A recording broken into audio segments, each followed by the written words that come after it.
और मेरे साथियों सभी को मेरा सादर नमस्कार। इस वीडियो के माध्यम से आज मैं अपने कृषि लेजर शोध कार्यालय पर आपके बीच मौजूद हूँ और आजकल जो चर्चा चल रही है वो प्राकृतिक खेती और जीवामृत की चल रही है।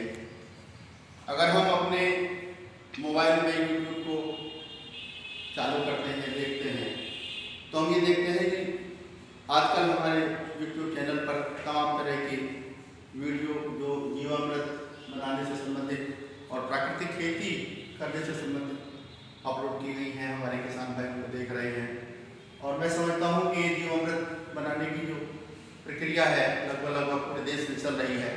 हमारे किसान भाई इसको बना भी रहे हैं और इस्तेमाल भी कर रहे हैं।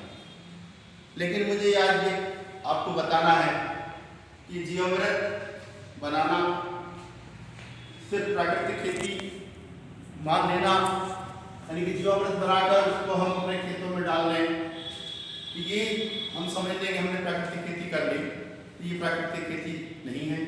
जीवामृत बनाना प्राकृतिक खेती का एक हिस्सा हो सकती है, लेकिन जीवामृत को हम मान लें कि उसको हमने इस्तेमाल कर दिया, उसको बना लिया तो प्राकृतिक खेती हमारी होगी, ऐसा नहीं।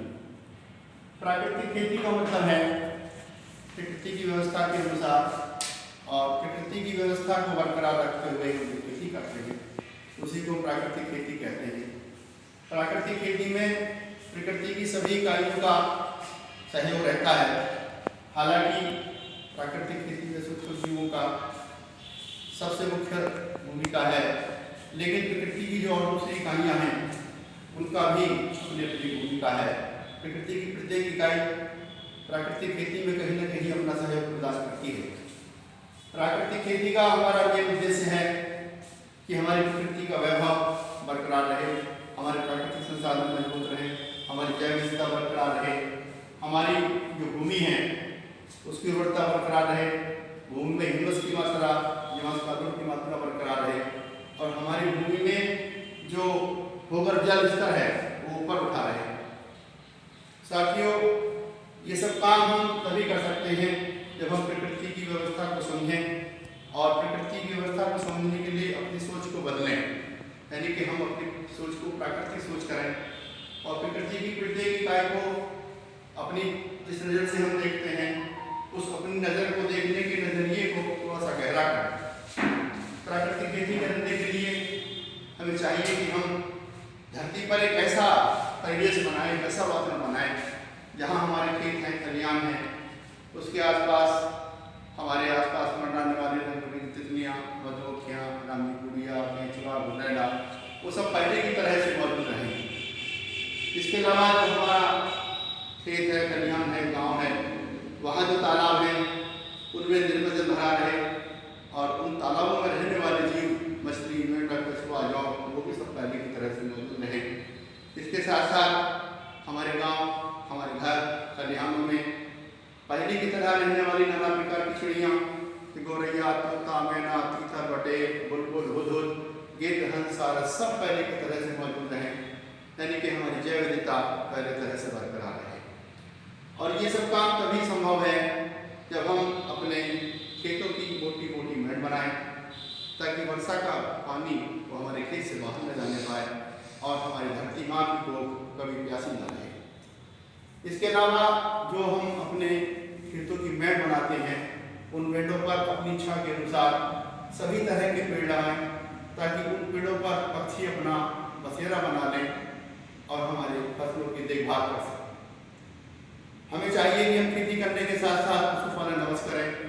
कहते हैं कि अगर पशु होंगे तो गोबर होगा और गोबर होगा तो खाद होगी और खाद होगी तो वनस्पति होगी। इसलिए हमें अच्छी पैदावार लेने के लिए जरूरी है कि खेती करने के साथ साथ पशुपालन अवश्य करें। अपने खेतों में गोबर की खाद के साथ साथ हरी खाद का प्रयोग करें, कंपोस्ट खाद का प्रयोग करें, नेडर खाद का प्रयोग करें। इसके अलावा जो हमारे खेतों में फसल अवशेष हैं जो रह जाते हैं, जैसे फसलों के पौधों की जड़ें, तना, पत्ती, शाखा, फल, फूल, उन सबको हम न जलाएं। उन सब फसल अवशेषों को खेतों में ही पड़ा रहने दें।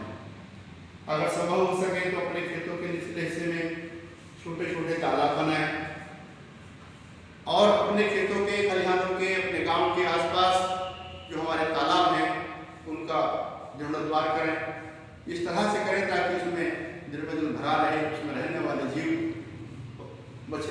गोबर कचरा जो सब पहले की तरह से मौजूद रहे।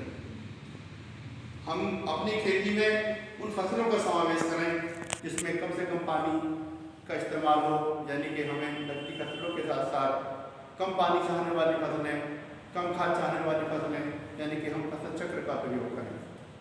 अपने खेतों में फसल बोने से पहले हम ये सोचें कि हमें चाहिए कि हम अपने परिवार की आवश्यकताओं के अनुसार परिवार के सदस्यों के स्वास्थ्य को ध्यान में रखते हुए, अपनी मिट्टी की सेहत को ध्यान में रखते हुए, पशुओं के स्वास्थ्य को ध्यान में रखते हुए, पर्यावरण के स्वास्थ्य को ध्यान में रखते हुए फसल चक्र अपनाकर परंपरागत तरीके से खेती करें।